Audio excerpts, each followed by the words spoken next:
Oi, pessoal, vamos falar hoje aqui sobre, na verdade, é uma palestra, assim, né? Nem bem uma unidade da nossa aula, né? Mas é uma palestra que eu vou falar um pouquinho sobre a síndrome de overtraining e essas questões de overuse que pode acontecer em atletas e até mesmo de não atletas. Apesar da gente reportar muito overtraining relacionado a isso a atletas, a gente sabe que não atletas também podem sofrer dependendo da magnitude das cargas de treinamento que são impostas e dependendo do estilo de vida desse indivíduo associado ao treinamento. Então, eu vou passar esse conteúdo aqui que eu acho que é interessante, eu acho que vale a pena a gente saber. É, é, um, é um conteúdo que vai somar aí na nossa disciplina. Né? Eu tinha mostrado para vocês da outra vez esse gráfico que fala que realmente o exercício físico ele traz diversos benefícios, isso é bem relatado na literatura, que há evidências ali refutáveis que realmente a gente consegue prevenir diversas doenças crônicas com o nível de atividade física mais elevado, né? Quanto maior o nível de atividade física, menor a mortalidade e o risco de desenvolver problemas de doenças crônicas não transmissíveis, só que a gente vê que tem uma curva aqui que aumenta, né? E a gente se pergunta que quando a pessoa ela pratica treinamento em excesso, quando ela é muito treinada, será que isso seria um fator de aumento de mortalidade desse indivíduo? Seria um fator para poder surgir algumas doenças? E quando a gente começar a entender essa questão da síndrome do overtraining, a gente vê que essa linha pontilhada ela pode ter realmente alguma razão. Lembra que a gente estudou ali sobre o agudo crônico, né? E a gente viu que tem um sweet spot, que seria aquele nível de carga que seria adequado para poder manter o treinamento desse indivíduo, que quando essas cargas são muito baixas, eu posso levar esse indivíduo à lesão, e quando elas são altas, eu posso levar esse indivíduo à lesão e a overtraining, principalmente associada a outros fatores de risco de overtraining. Então vai ser importante a gente entender o que é isso, o que acontece com o nosso organismo quando a gente passa por uma situação dessa e a gente, como profissional de educação física, como profissional da saúde, saber reconhecer esses sintomas dos nossos atletas, nossos clientes, nossos alunos. E aí eu coloco aqui para vocês uma problemática que a gente tem uma dificuldade grande de permanência e aderência dos indivíduos em parte do público para manter altas cargas de treinamento, né? Várias pessoas não gostam de treinamentos intensos e tal, mas em contrapartida a gente tem vários praticantes que fazem cargas altas de treinamento, mesmo aqueles que não são atletas, e a gente vê isso nas academias, de pessoas fazendo um treinamento super intenso, sem periodização, às vezes sem um planejamento adequado e até mesmo sem se alimentar de uma forma adequada à carga de treinamento que está sendo submetido. E aí vem um aspecto interessante, porque a ingesta ela vai ser fundamental também para prevenir a gente de uma situação de desenvolvimento da síndrome do overtraining. E com isso, a pessoa, além de treinar, às vezes treinar com uma rotina pesada de treinamento, sendo atleta ou não atleta, esses indivíduos às vezes trabalham também, tem várias sobrecargas mentais, sobrecargas psicológicas, às vezes tem uma rotina diária puxada que associada a essa rotina de treinamento vai ser um prato cheio para esse indivíduo ter a síndrome de overtraining. E aí lembra lá no início que a gente apresentou esse slide aqui para vocês falando que realmente o treinamento, quando a gente prescreve o treinamento, ele deve possibilitar que a gente faça cargas ótimas de treinamento, mas trabalhando naquele limite de segurança e eficácia. Eu não posso nem passar um treinamento tão leve que eu perca a eficácia do meu treinamento ou que eu até aumente a incidência de lesão, e eu não posso passar um limiar tão alto que eu perca a segurança desse meu programa de treinamento. Eu preciso trabalhar com segurança, de modo a não favorecer com que esse indivíduo tenha efeitos deletérios desse treinamento, que perca as adaptações, que diminua o rendimento dele e que inclusive entre em saturação psíquica, que a gente não quer. Tá?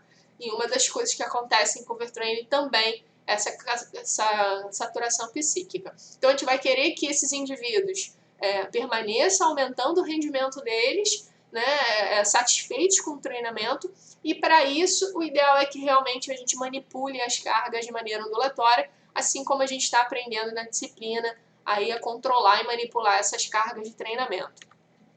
E aí tem aquele slide clássico lá que eu passei para vocês também, que a gente tem essa síndrome da adaptação geral, onde eu preciso, estou só revisando aqui com vocês, né? Que a gente tem sempre adaptações agudas, que são aquela fase de alarme aos agentes estressores, assim como os estímulos de treinamento e todos os outros agentes físicos, químicos e mentais que esse indivíduo é submetido, e que isso provoca, né, com o tempo, conforme a gente vai recebendo esses estímulos e da forma que eles são configurados, a gente vai ter adaptações que são crônicas, tardias, que podem gerar aumento do rendimento, que isso é ótimo, mas também podem levar esse indivíduo a um overreaching, uma fase de resistência ao estresse, inclusive chegar a uma fadiga crônica mais acentuada com esses sintomas de overtraining.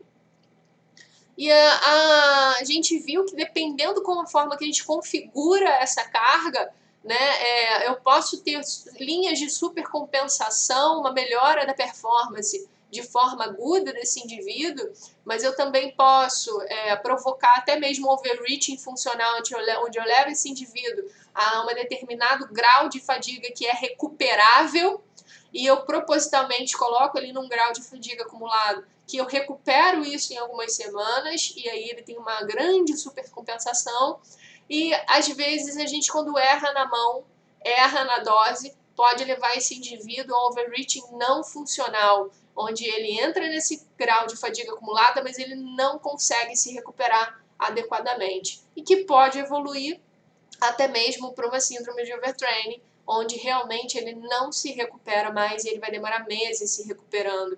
E aí, para isso, a gente tem esse quadro aqui, ele está em inglês, mas eu vou tentar aqui passar para vocês, acho que as palavras aqui também são bem intuitivas, né? Então, a gente tem aqui, de uma forma de fadiga aguda, com uma sessão, uma semana de treinamento, a gente geralmente tem um aumento da performance conforme o indivíduo ele se recupera, porque tem aquele aumento da supercompensação, né? Então, a partir do momento que a gente se recupera, que geralmente demora dias, frente a um estímulo agudo, esse indivíduo ele vai aumentar a performance dele. Se a gente tiver realmente esse indivíduo já em overreaching funcional, aquele que é proposital, né, planejado, ele vai ter um decremento, né, um decréscimo temporário dessa performance. Então, ele vai diminuir um pouco a performance, mas em alguns dias e algumas semanas a gente consegue recuperar a performance desse indivíduo e consegue fazer com que ele faça aquela supercompensação. Agora, quando tem esse indivíduo já num overreaching não funcional, eu vou ter esse indivíduo estagnando a performance dele. Né? Ele não vai recuperar, mesmo que a gente dê aqueles dias para ele, aquelas semanas, ele não recupera e o rendimento dele vai ser estagnado, ou às vezes até perdido.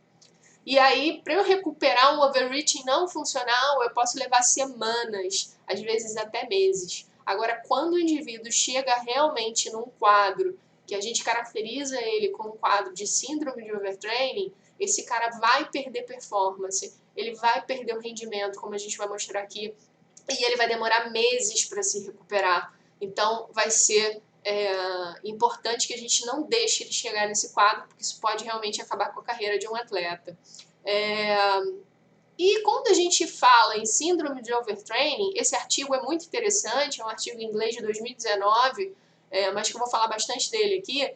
Ele diz o seguinte, que a síndrome de overtraining, a gente pode mapear, é difícil a gente dizer uma coisa que aponte a síndrome de overtraining, são vários marcadores. E esse artigo diz que dentre aquelas respostas endócrinas, metabólicas que a gente tem da síndrome de overtraining, a gente tem mais de 117 marcadores metabólicos e fisiológicos que podem ser apontados e relacionados com a síndrome de overtraining. Então, olha para vocês verem como mexe com o nosso organismo, como mexe com diversos sistemas funcionais. E uma coisa muito interessante que ele fala, que eu acho super importante a gente ter isso em mente. Tem gente que fala assim, o cara só vai entrar em overtraining se ele estiver treinando muito, se ele tiver com uma carga acentuada de treinamento. E não é, né? Então, aí que a gente tem que ficar atento. Porque o artigo aponta o seguinte, que existem alguns fatores de risco para levar esse indivíduo ao overtraining, entre eles a baixa ingesta de carboidratos, baixa ingesta de proteína, baixa ingesta calórica total.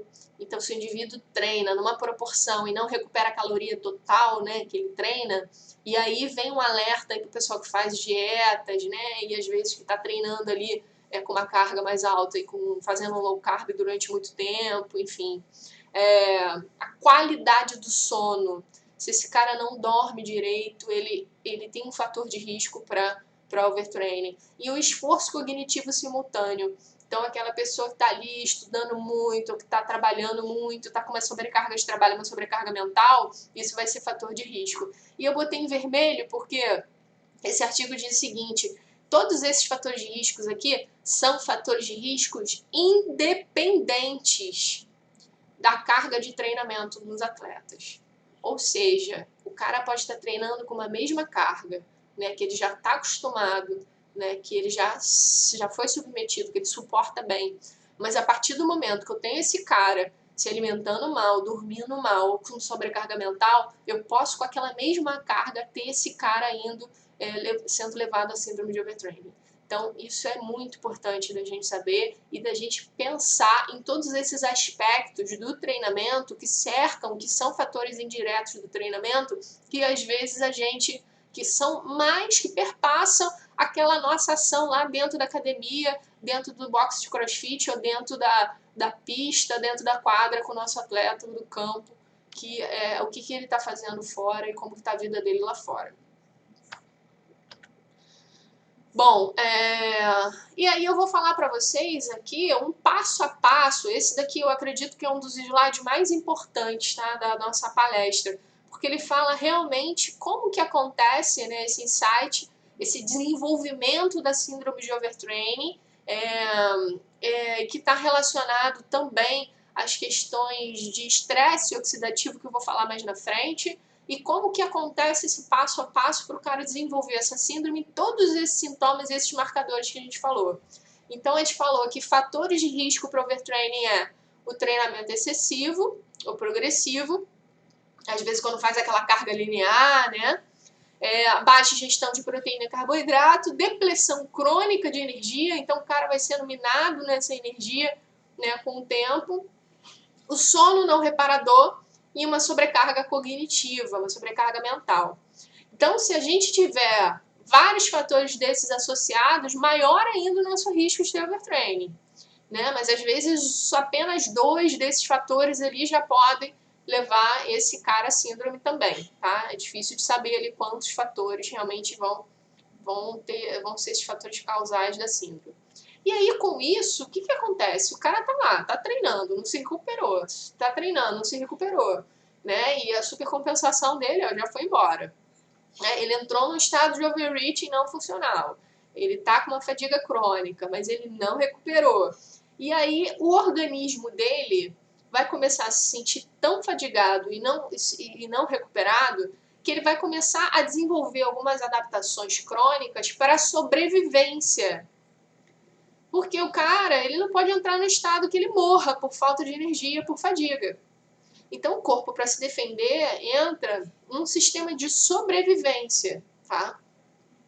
E aí, isso vai depender, obviamente, da intensidade desses fatores e da interação entre esses fatores para poder a gente desenvolver, né, o próximo passo. E aí, com isso, essas adaptações crônicas que já não estão sendo positivas, né? Porque a adaptação crônica positiva é uma maravilha. A gente está falando aqui de adaptação crônica não é positiva. O cara está entrando no estado de sobrevivência por fadiga crônica. Esse cara vai começar a ter uma depleção crônica de glicogênio. Então, aquela disponibilidade que a gente tem lá de glicose pronta no músculo para fazer as ações musculares, ao invés de a gente recuperar e com o tempo ir aumentando esse acúmulo, né, esse depósito de glicogênio, vai ter uma depleção crônica, o cara vai perdendo o nível de glicogênio muscular, isso obviamente vai impactar na performance dele. A gente começa a ter uma economia do armazenamento de energia. Então, aquele armazenamento de energia que deveria acontecer na supercompensação também começa a não acontecer, né? Ele vai economizar. ele vai começar a gastar tudo que tem, né, para poder obter energia. Ele vai entrar num sistema de estresse oxidativo. Estresse oxidativo é quando a gente tem muitos radicais livres, que eu vou falar mais disso ali na frente, né? O exercício físico, geralmente, ele de forma aguda aumenta o número de radicais livres. Mas de forma crônica, a gente desenvolve mais sistemas antioxidantes, mais defesa antioxidante, e com o tempo a gente consegue diminuir esse número de radicais livres e fica com um bom balanço. Só que o cara, entrando em overtraining, ele começa a ter um estresse oxidativo, ele começa a produzir muitos radicais livres sem ter o mesmo patamar de defesa antioxidante. Ele aumenta várias substâncias no corpo que são chamadas de citocinas inflamatórias. Então, essas citocinas inflamatórias, que são diversas, como TNF-alfa, algumas interleucinas, elas vão aumentar o estado inflamatório total desse indivíduo e vão ficar circulando no sangue. Além disso, esse indivíduo vai começar a desenvolver diversas imunodeficiências. O sistema imune começa a entrar em depressão, a gente sofre uma imunodepressão, então vai afetar lá os leucócitos, vai afetar os linfócitos, e toda uma defesa do nosso organismo vai ser impactada, até mesmo por liberações hormonais relacionadas ao estresse e pelo esse estado de fadiga crônica. Até mesmo as próprias citocinas inflamatórias, elas interferem nesse sistema imune, afetando esse nosso equilíbrio imunológico. E aí, com isso, todos esses efeitos deletérios, eles vão causar efeitos piores ainda, que vão ser realmente, né, crônicos deletérios. Entre eles, ali, a redução do metabolismo basal. Então, a gente vai começar a fazer com que esse indivíduo comece a economizar energia. Então, não é bom para uma pessoa ela diminuir o metabolismo basal dela, né? O ideal é que a gente tenha um metabolismo basal aumentado, até mesmo para impedir que a pessoa engorde, para poder ela manter a massa muscular ativa, enfim. Geralmente a atividade física ela tende a aumentar o nível de metabolismo basal.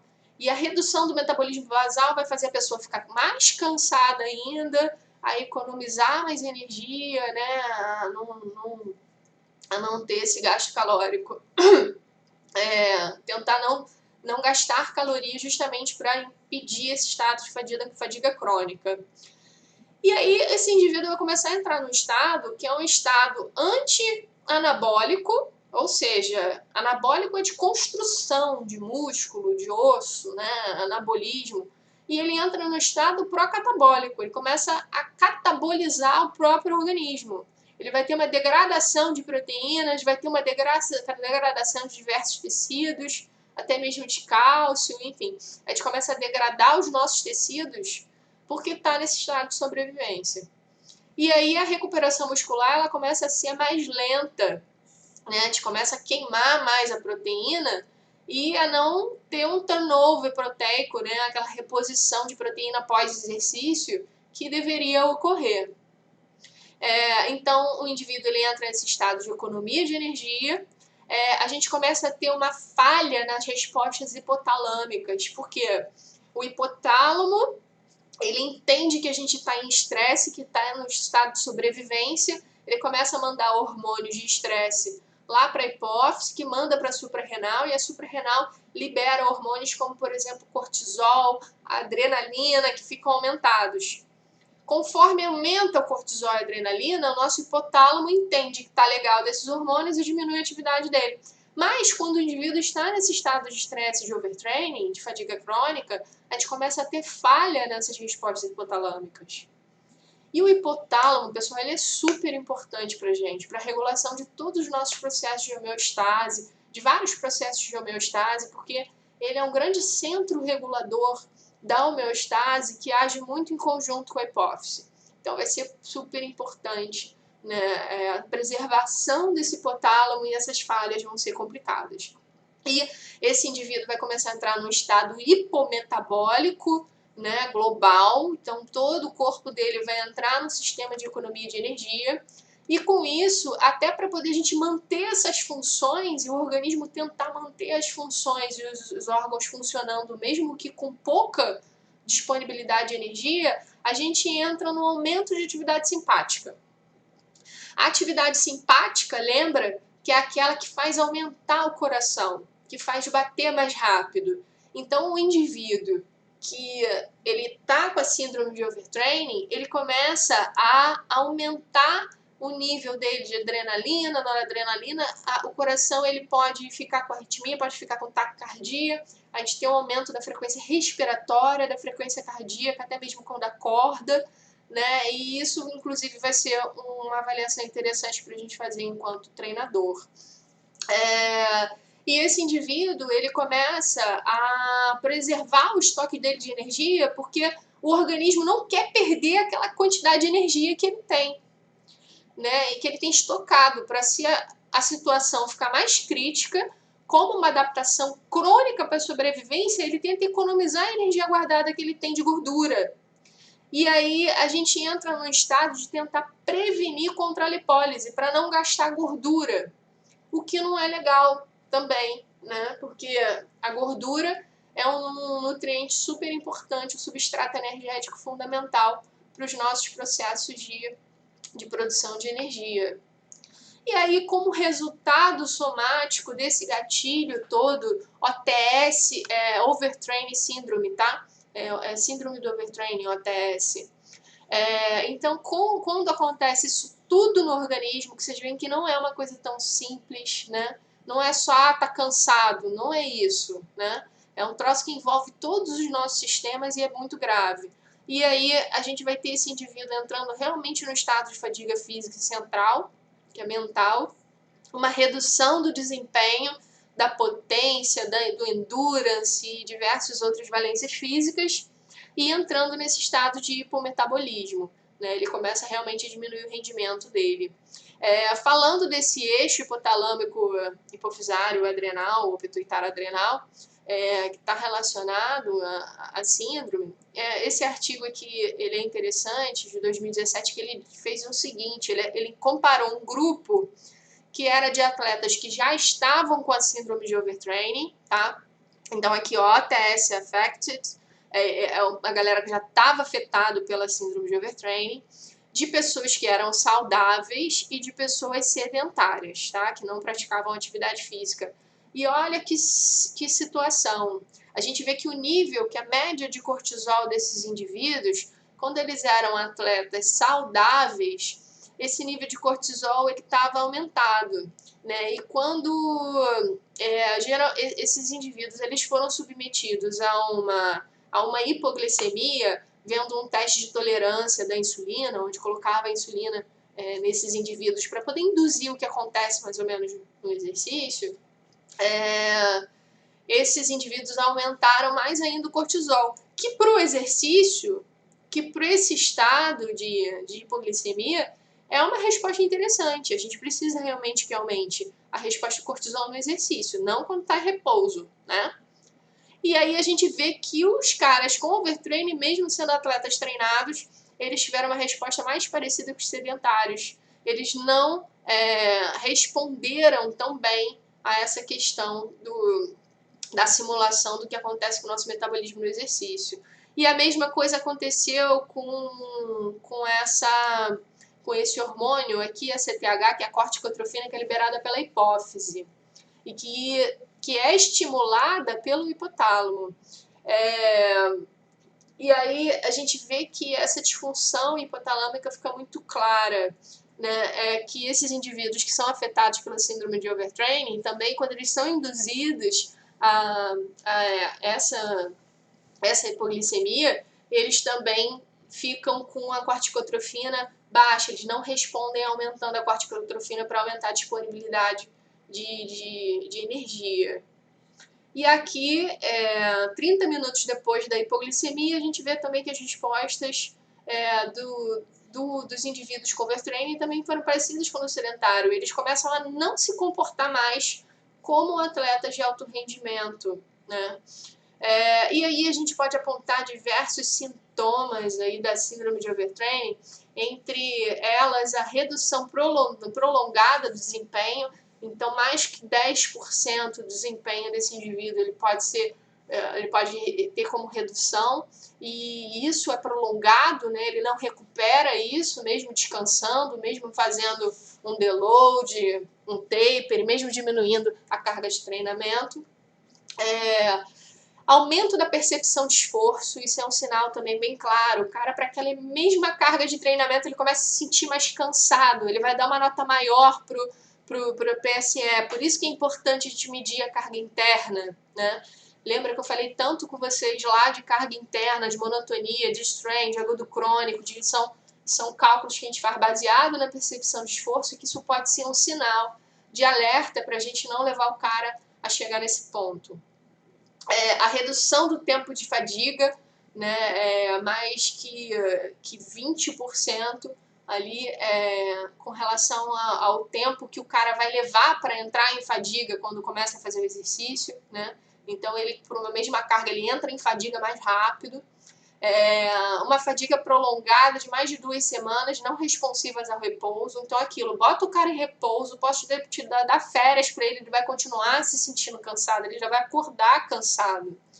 O aumento da sensibilidade ao frio e calor. A pessoa começa a não ter uma regulação hipotalâmica de temperatura. E a temperatura corporal ela pode ser afetada. Tanto que a gente tem exames hoje de termografia que são sensíveis a gente avaliar alguns fatores relacionados à incidência de lesão e até mesmo a overtraining, né? Então é um teste interessante. A gente vê que às vezes a temperatura corporal ela pode sofrer alterações. Infecções, inflamações, disfunção metabólica e até mesmo psiquiátrica, pessoal. A galera com síndrome de overtraining pode entrar num quadro grave depressivo e levar esse indivíduo a uma depressão séria, crise de ansiedade, né? Até porque isso tudo vai estar relacionado a um estresse muito grande para o organismo. E aí começa a ter várias infecções, várias inflamações, várias lesões, né, que podem estar associadas a toda essa síndrome. E a gente pode apontar aqui também que esse indivíduo ele vai ter uma redução do cortisol, assim, de forma aguda. Geralmente esse indivíduo ele aumenta, tá, o cortisol, mas quando ele entra mesmo na síndrome de overtraining, há vários relatos desses indivíduos diminuírem o cortisol em resposta ao exercício, diminuírem o cortisol em resposta a uma hipoglicemia, o que não deveria acontecer. E isso acontece a mesma coisa com o GH, com o hormônio de crescimento, com a corticotrofina, com a CTH, né, que gera uma resposta tardia ao estímulo. Então, uma adequação endócrina que a gente deveria ter começa a não ter mais. Uma redução da razão testosterona ou estradiol basal que demonstra uma queda de desempenho. A testosterona é um hormônio relacionado ao desempenho, né, que gera aumento de força, de potência. E a testosterona, quando a gente diminui a razão dela em relação ao estradiol, ou seja, a pessoa está com mais baixa testosterona, e isso também acontece com o pessoal com overtraining. Então fica realmente difícil de ter performance. Uma relação também alterada de neutrófilos e linfócitos, que demonstram uma queda do sistema imune. Então a gente vai ter ali uma alteração desse sistema imune, do estado de hidratação desse indivíduo, que vai ficar também alterado, uma redução de massa muscular.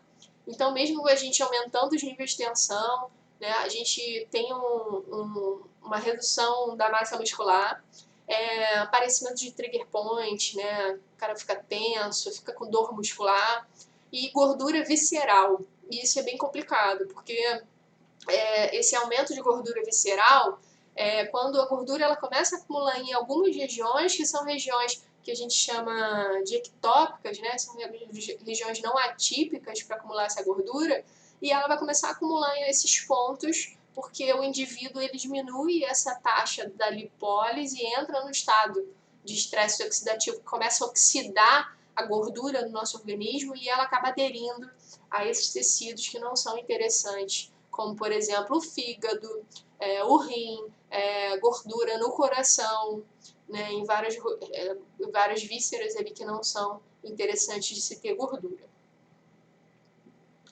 Bom, e aí falando um pouco mais assim sobre o estresse oxidativo, né?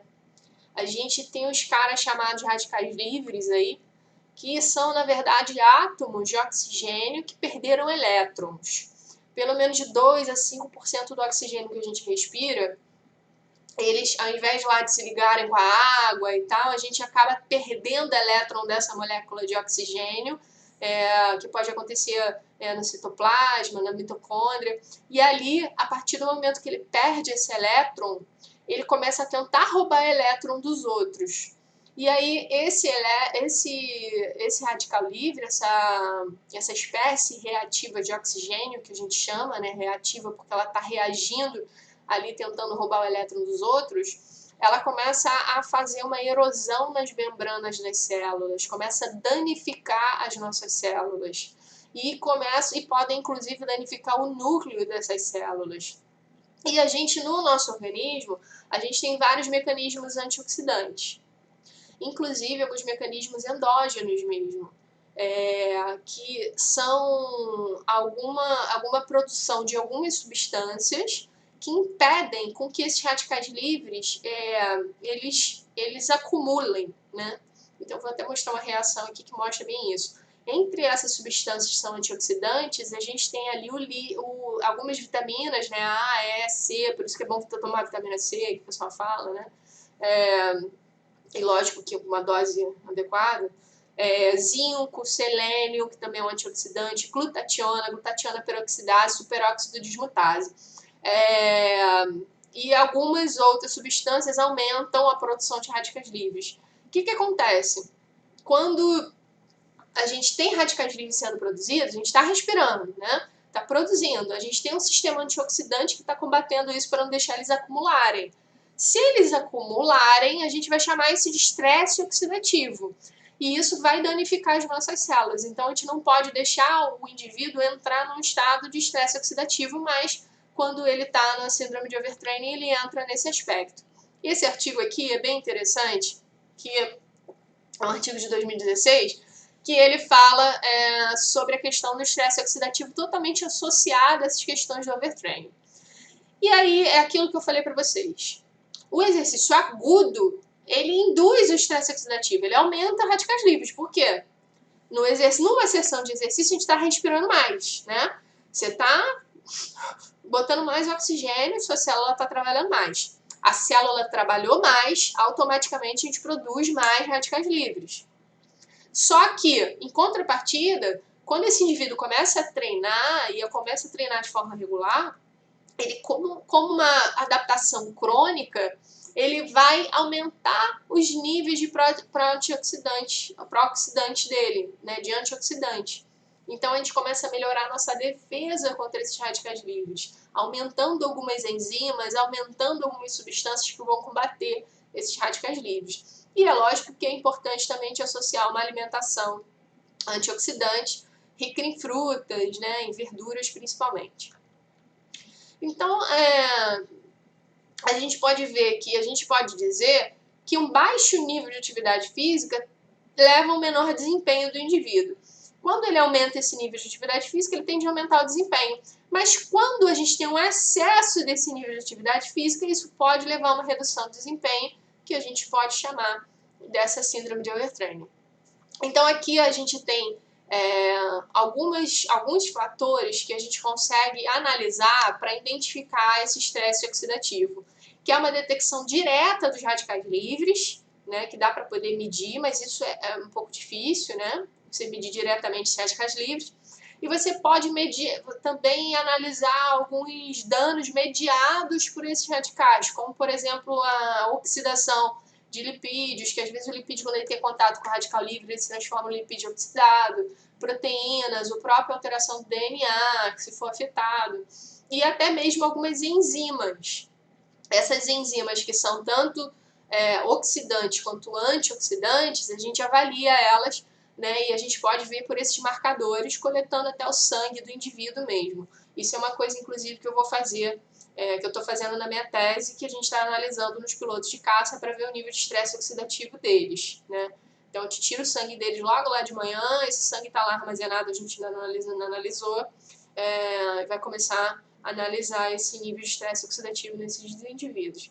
Então a gente vê que esse artigo aqui, ele diz inclusive que esse estresse oxidativo, ele pode ser só uma consequência do overtraining, mas ele pode ser inclusive uma causa.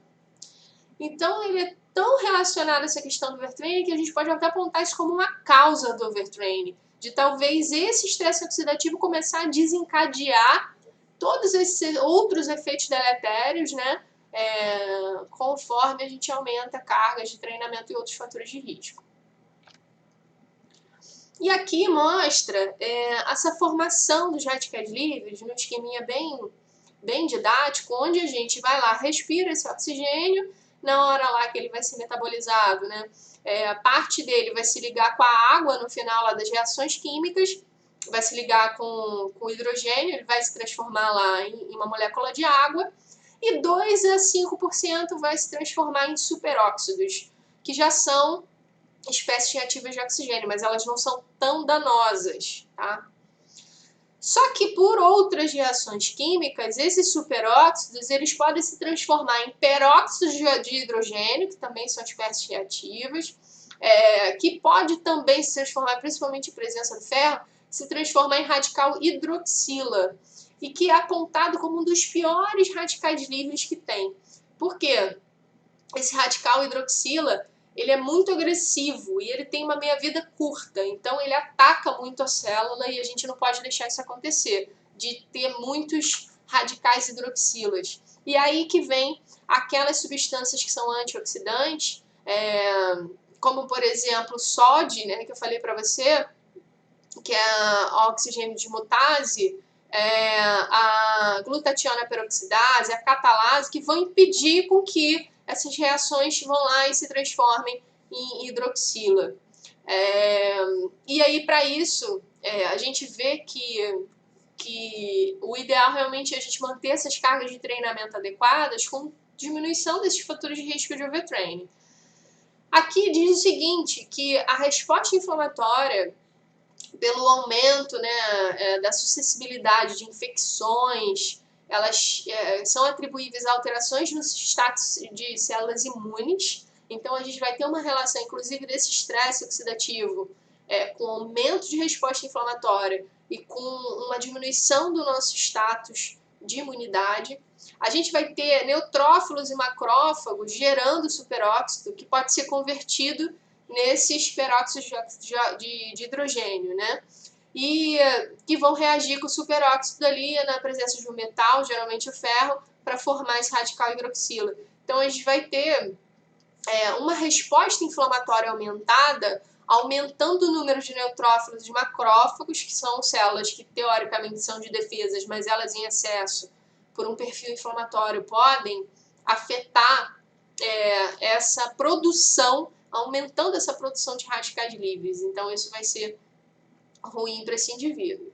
Esse estudo aqui foi bem interessante, é um estudo bem antigo e é um estudo que talvez hoje não passasse no comitê de ética, tá? Então, assim, eu até faço parte do comitê de ética e se a gente analisasse isso hoje não ia ser possível. Mas antes não era tão rígido, né?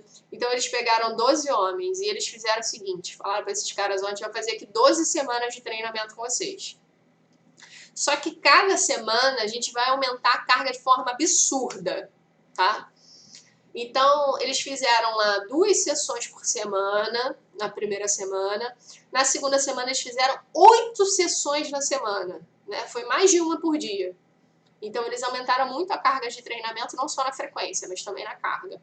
E uma terceira semana com 14 sessões, aumentou mais ainda esse número de sessões, que era justamente para levar esses caras ao overtraining. O propósito era esse, era levar esses caras no overtraining. Por isso que hoje não ia ser aceito pelo comitê de ética, que se eu falo lá que eu vou fazer uma pesquisa, que eu vou levar as pessoas de propósito ao overtraining, não vão deixar a pesquisa passar. E aí depois, né, eles ficaram 3 semanas num período de descanso completo. Teve uma semana que ele fez menos sessões, caiu de novo, né, o número de sessões, e depois eles ficaram 3 semanas recuperando e eles foram acompanhando o que acontecia com esses caras a cada semana com relação ao sangue, à urina, né, e vários outros marcadores de overtraining. E além de ter aumentado todo esse perfil que eu tirei dali, mas além de ter aumentado todo esse perfil inflamatório, de ter aumentado o estresse oxidativo, de ter acontecido diversas coisas com esses indivíduos, a gente teve uma queda evidente da performance. Olha aqui, esse artigo está mostrando aqui, ó, o baseline, que é a primeira avaliação que eles fizeram, a primeira semana, a segunda semana que aumentou mais ainda, a terceira semana que aumentou mais ainda o treinamento que os caras já estavam em overtraining, tá? Então aqui já foi caracterizado que realmente nessa terceira semana eles já chegaram em overtraining. Aí a gente vê aqui o nível de rendimento deles de força máxima, maximal strength, aqui, força máxima deles, 70, 74, 83, foi aumentando, né? Mas lembra que a gente fez uma carga linear aqui. E aí na quarta semana, o cara já diminuiu, já começou a diminuir o rendimento. O salto, habilidade de salto. O salto, ele é um teste muito interessante, que é um marcador de potência e de status muscular, de performance muscular. Então, ele é um teste fácil de ser aplicado, que pode ser aplicado para a gente acompanhar esses atletas ao longo do período e ver se eles não estão perdendo a qualidade muscular, da performance muscular. E aqui, ver que eles aumentaram de 40, 41, 42, aqui já foi para 38, caiu também. E a mesma coisa com a potência anaeróbica desses indivíduos. Também foi aumentando. Chegou lá na semana do overtraining, eles também reduziram a performance. Então a gente vê que o desempenho foi aumentando, mas diminuiu a partir dali, né, indicando essa resposta de overtraining que foi acompanhada de diversos marcadores fisiológicos e acompanhada de uma diminuição da performance. E o overtraining induz várias respostas ali acentuadas desses biomarcadores, né, que podem induzir, que podem favorecer essa diminuição do desempenho.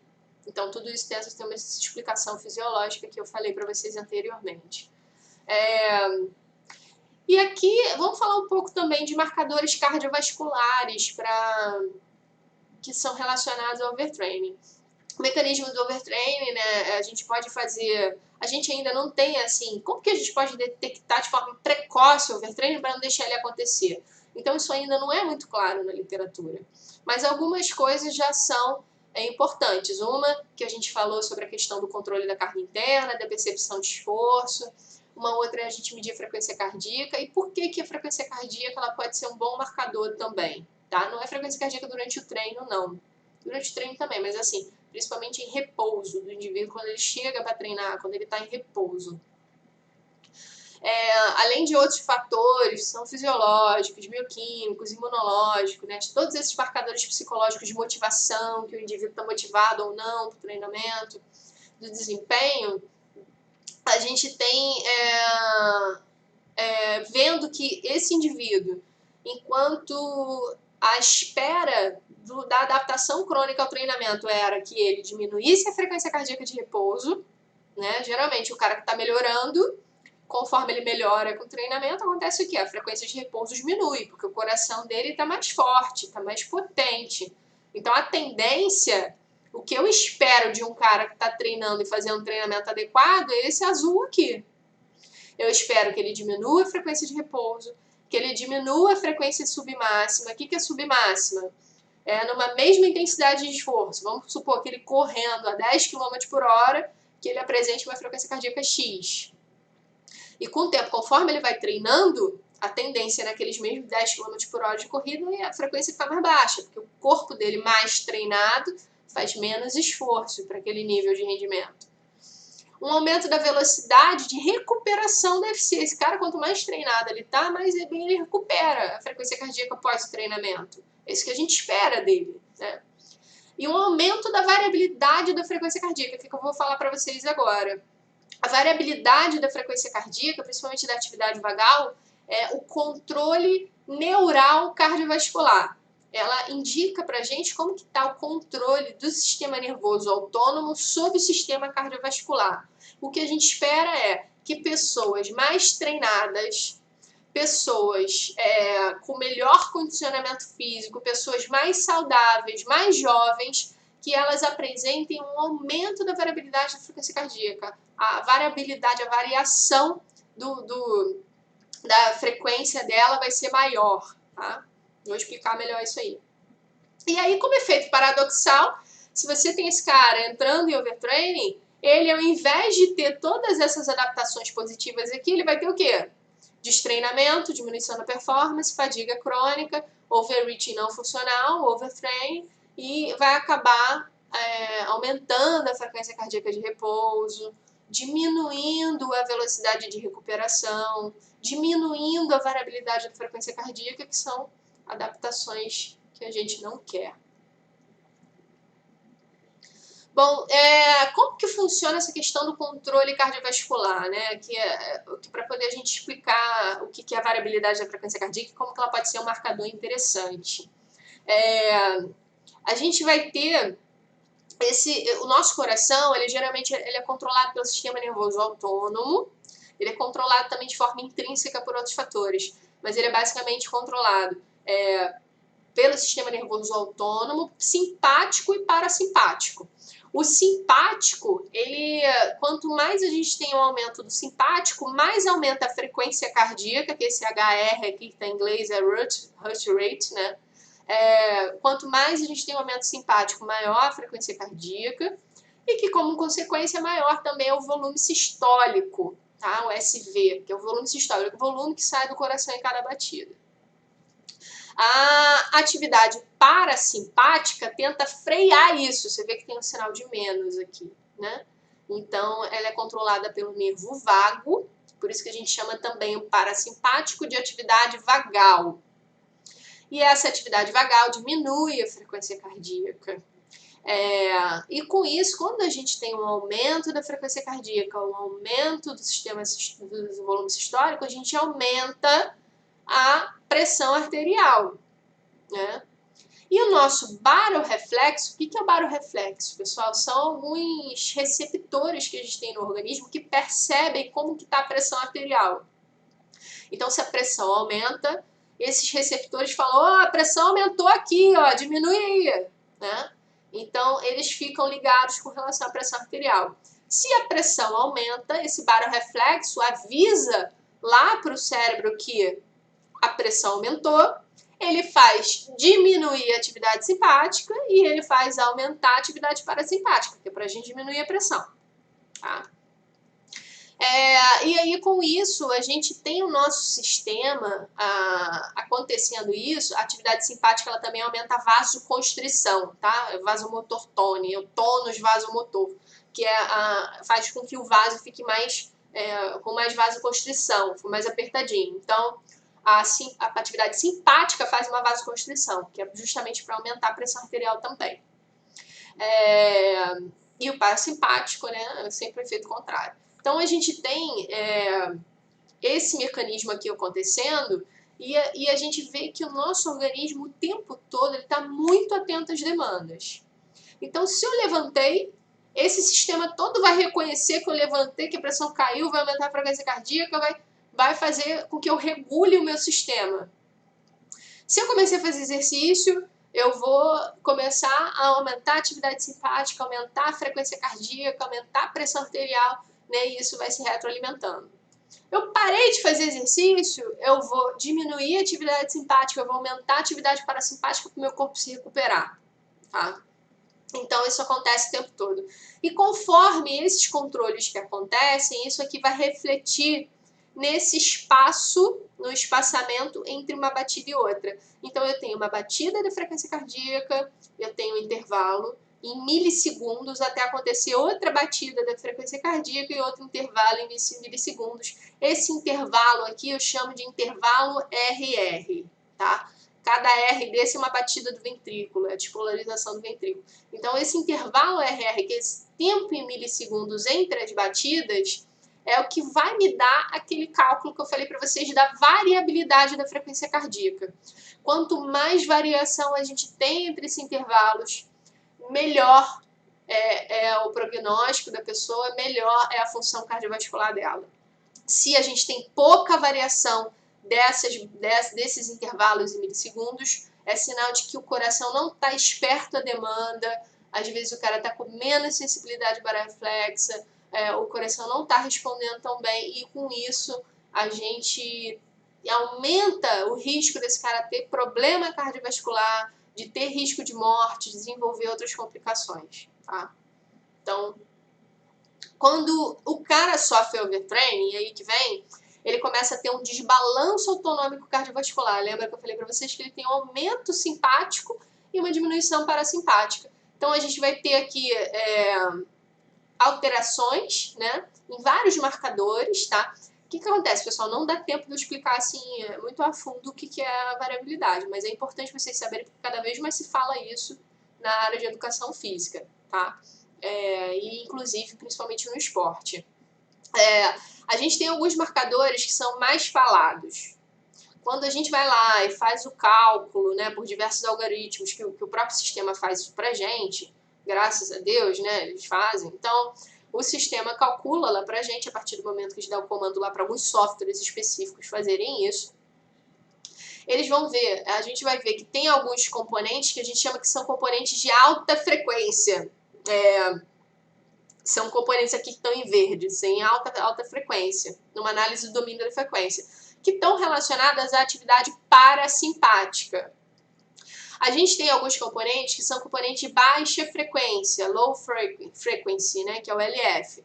E aí eles estão relacionados a uma atividade simpática e parasimpática, só que mais da atividade simpática.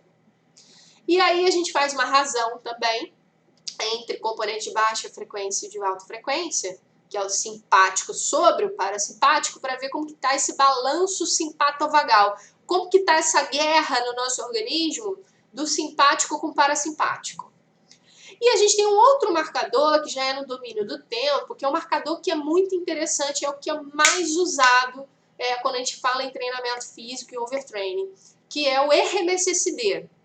O RMSSD é um cálculo que se faz da raiz quadrada, da média dos quadrados das diferenças em intervalos RR normais. Muito complicado isso. Então, primeira vez que eu vi também fui apavorado. Então, RMSSD, ele vai fazer um cálculo da raiz quadrada, da média dessas diferenças aqui. E aí, quanto maior é o RMSSD, maior é a atividade parasimpática. Ele é um marcador da atividade parasimpática. Isso que importa a gente saber, tá? Que ele é um marcador parasimpático. E aí, quando o cara, ele é uma pessoa bem condicionada, bem saudável, o que a gente espera? Que o parasimpático dele esteja maior e o simpático, né, esteja menor. E aí, com isso, a gente consegue, inclusive, fazer uma outra análise. Hoje a gente avalia o simpático e o parasimpático em duas linhas que são sobrepostas, a gente chama isso de análise não linear, e a gente vê o seguinte, que uma pessoa saudável, você vê que ela tem os pontinhos todos espalhados, significa que ela tem intervalos todos diferentes um do outro, que ela tem uma boa variabilidade da frequência cardíaca, então que ela é saudável. Esse indivíduo aqui é um indivíduo diabético, ó. Você vê que já ele está com os pontinhos já mais agrupados, que significa que ele não tem uma boa variabilidade da frequência cardíaca. E aí, olha o cara com overtraining, o que acontece? O cara com overtraining, esse aqui é um indivíduo saudável, você vê que os pontinhos estão todos espalhados, o SD2 é um marcador simpático e parasimpático, só que mais simpático, e esse aqui, SD1, é um marcador parasimpático. Você vê que está tudo bem espalhado no indivíduo normal. E olha o cara com overtraining. Olha como a variabilidade da frequência cardíaca dele está tão baixa, né? Como que ele está tão acumulado ali no gráfico, né? É bom que esse gráfico dá para a gente ver bem. Então, hoje em dia, o que as pessoas fazem? Tá? Vocês podem ver isso em algum clube, o pessoal fazendo isso aí. O cara chega para treinar, ele fica lá uns 5 minutinhos em repouso, antes dele treinar, tá? Ele pode fazer quando ele acorda, melhor ainda. Assim que ele acordar, ele vai e faz. Aí, assim que ele acordar, ele bota lá algum dispositivo que faça o registro do intervalo RR. Quais são os dispositivos? Tem alguns polares que fazem isso, tá? Tem outros frequencímetros, eu acho que mais rebuscados, que agora além do polar também fazem. Existe o First Beat, que é aquele coletinho que o pessoal joga com ele faz também.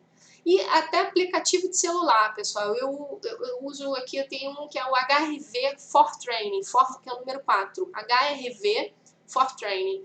Só que ele é pago. Tem um outro aqui também que não é pago, depois eu posso até mandar para vocês. Deixa eu até ver aqui. E ele é um que dá para você colocar o dedo, você coloca o dedo aqui na câmera do celular, tapando a câmera e o flash. Ele tem para Android e ele tem também para iPhone. HRV Câmera, tá? HRV Câmera. Ele não é tão bom quanto o HRV for Training, que acho que é R$40, sei lá, que você paga, alguma coisa assim. O HRV for Training é fantástico. O Elite também é bem legal. Mas esse HRV Câmera, ele já te dá. E aí você bota o dedo ali, registra, fica um tempinho ali, dá um minutinho, ele esquenta um pouco o dedo e ele te dá o valor disso aqui que a gente quer saber, que é o RMSSD, que eu falei pra você. E aí, quando a gente vê que essa variação do RMSSD está muito grande nesses indivíduos, de um dia para o outro, né, o cara tem lá, por exemplo, 80 de RMSSD num dia, maravilha. No momento que ele ganha RMSSD, que o RMSSD dele aumenta, a gente sabe que ele está melhorando em performance. Se esse RMSSD diminuiu e caiu, é um sinal preocupante. Então, se esse RMSSD de manhã, né, ele diminuiu a variabilidade dele logo antes de treinar ali, é sinal de que ele não se recuperou legal, tá? Então, isso é uma coisa interessante que o pessoal trabalha. Depois, quem tiver dúvida, pode falar comigo mais sobre isso, que eu explico melhor como vocês podem fazer isso, mas é importante, vocês podem ver isso por aí. E aí tem um detalhe. Tem gente que fala sobre a síndrome de overtraining mais relacionada às alterações parasimpáticas, com uma queda do sistema parasimpático. E aí esses indivíduos geralmente apresentam muita fadiga, depressão, bradicardia, às vezes a frequência cardíaca cai ao invés de aumentar em repouso, e pouca motivação. E os caras que têm uma alteração simpática, e que acontece principalmente em esportes anaeróbicos, tá? Porque o parasimpático acontece mais em aeróbico, e overtraining relacionado a esporte aeróbico. Esportes anaeróbicos geralmente causam uma alteração, aumento simpático que provoca insônia, irritabilidade, agitação, taquicardia, hipertensão e baixa recuperação. E entre outros sintomas, a gente pode apontar que esses indivíduos podem ter distúrbios alimentares, como anorexia, perda de peso, perda de memória, perda de concentração, alteração também do músculo, do peso, ansiedade, enfim, e diversos outros sintomas que a gente já falou. E aí tem uma forma bem simples também de vocês verificarem, se vocês quiserem fazer lá com o atleta de vocês, com um aluno de personal, existem alguns questionários. Eu não botei o questionário todo que não cabia aqui, tá? Botei só uma parte dele. Mas são várias perguntas que você pergunta ali qual é o nível de rendimento, se tem sentido aperto no peito, na garganta, menos apetite, não sei o que são sinais clínicos de overtraining, é um questionário de sinais clínicos de overtraining de Brum, e que é bem fácil de ser aplicado. E um outro também é o HASH-Q, que é um questionário de recuperação do atleta, ele foi validado por português, ele tem 76 perguntas que estão organizadas ali nas escalas em 4 dimensões, onde a gente vai avaliar o estresse geral, recuperação geral, estresse no esporte e recuperação no esporte. E aí também o cara vai dar uma nota ali de 0 a 6, né, se dormiu, se sentiu ansioso, enfim, em várias perguntas, são 76 perguntas e que pode ser interessante, tá? E aqui eu coloquei a referência para vocês procurarem se tiverem interesse.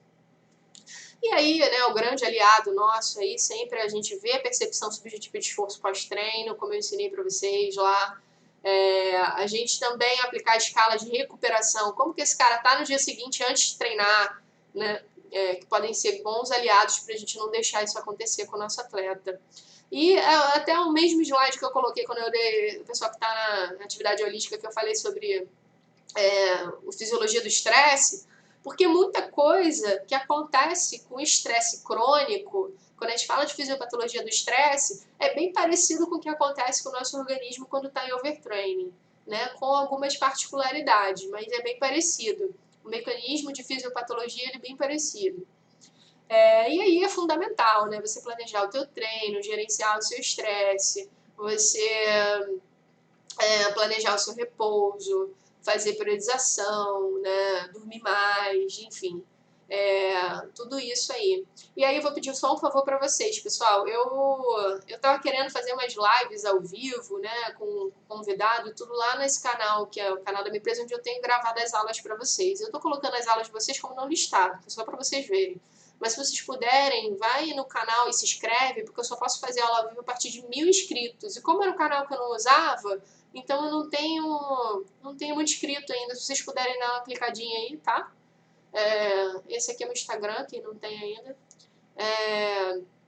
E aí é isso aí, pessoal. Então, fiquem atentos às questões relacionadas ao overtraining, overuse nos atletas de vocês. Monitorem isso, né? E vamos tentar melhorar a performance, melhorar o rendimento dessa galera aí, só que sem levar os indivíduos a esse quadro aí triste, né? Que acontece com alguns atletas e não atletas. Então, um abraço aí. Tchau, tchau.